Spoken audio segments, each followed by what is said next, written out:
देखो, बुर्का पूरी तरह से बैन नहीं होना चाहिए क्योंकि किसी की धार्मिक आस्था है। बुर्का वहाँ बैन होना चाहिए जैसे कॉलेज हो गए, स्कूल हो गए, क्योंकि भाई मैं ऊपर वाले की, भगवान की बहुत रिस्पेक्ट करता हूँ। और रही बात मोमडनों की, तो मोमडन यार हमारे भी काफी जानने वाले हैं। स्कूल कॉलेज में बैन होना चाहिए और यूनिवर्सिटी में होना चाहिए, जॉब के बेस पे होना चाहिए, क्योंकि वहाँ पे हिंदू का बंदा भी, ईसाई का बंदा भी, पंजाबी का बंदा भी खुद की ड्रेस में जाता है जो स्कूल की ड्रेस है ना मेरे भाई, वहाँ बैन होना चाहिए। बाकी नहीं होना चाहिए बैन। क्यों नहीं होना चाहिए? आस्था ठीक है। मेरे अजीज, सही बात कर रहे हैं आप।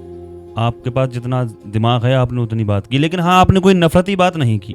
आपने सही कहा, जो भी कहा अपने हिसाब से आपने सही कहा। लेकिन ज़रा मैं ये पूछना चाहता हूँ, आप उसमें आस्था भी जोड़ रहे हैं, आस्था भी जोड़ रहे हैं, तो आपको क्या मालूम नहीं है हमारी शरीयत में, हमारे मज़हब इस्लाम में जो पर्दा है औरत के लिए वो फ़र्ज़ है। जो पर्दा है औरत के लिए वो फ़र्ज़ है, और फ़र्ज़ का मतलब है आस्था। फर्ज आस्था से, आस्था जो है फर्ज जो है वो आस्था से ही जुड़ा हुआ है। ये लफ्ज फर्ज जो है ये आस्था से जुड़ा हुआ है।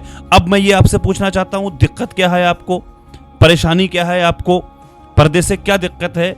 ये तो हमारे मुल्क हिंदुस्तान की एक संस्कृति भी है। हमारे यहाँ महिलाएं आज भी घूंघट करती हैं।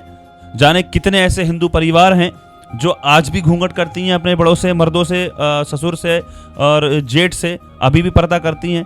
तो इसमें दिक्कत क्या है, परेशानी क्या? अच्छा, रही बात कि स्कूल और कॉलेज में जाने वाली, तो उससे क्या परेशानी है? ड्रेस होनी चाहिए आपने कहा, तो मैं ये कहना चाहता हूँ, मैं ये बताना चाहता हूँ, अगर ड्रेस होती है, ड्रेस पहने हुई होती हैं, लेकिन सिर्फ वो हिजाब चेहरा छुपाए हुए होती हैं, ऐसी भी होती हैं, उससे भी दिक्कत होती है।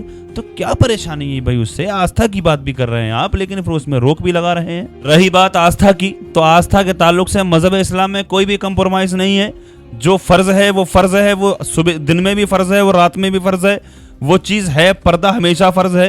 गैर महरम के सामने पर्दा फर्ज है। इसी तरह से जब बंदा रोज़ा रखता है तो रोज़ा सिर्फ लोगों को दिखाने के लिए भूखा नहीं रहता। वो अगर तन्हा भी होता है, अकेले में भी होता, तब भी कुछ नहीं खाता। जिस तरह से मैं मान के चलिए कि आपके धर्म में मैं आपत्ति नहीं कर रहा हूँ, उस चीज़ में खिलाफ नहीं बोल रहा हूँ। मैं आपको सिर्फ एक बताना ये चाहता हूँ कि जिस तरह से कि 9 दिन के लिए 9 दुर्गे हो गए कि मुर्गा नहीं खाएंगे या बकरा नहीं खाएंगे, तो लेकिन हमारे मज़हब इस्लाम में जो चीज़ हराम है वो हराम है, और जो चीज़ हलाल है वो हलाल है। जो खाने की चीज़ हलाल है वो तो हमेशा के लिए हलाल है, जो हराम है वो हमेशा के लिए हराम है। इसलिए जो चीज़ फ़र्ज़ है, यह चीज़ वो फ़र्ज़ है, जो हराम है वो हराम है, जो हलाल है वो हमेशा के लिए हलाल है। मज़हब इस्लाम में कोई कंप्रोमाइज़ नहीं है।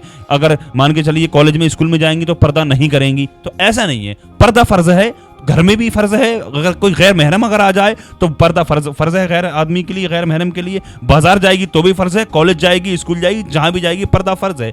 इसलिए आप समझने की कोशिश आप करें। आखिर में मैं मुसलमान भाइयों से कहना चाहता हूँ,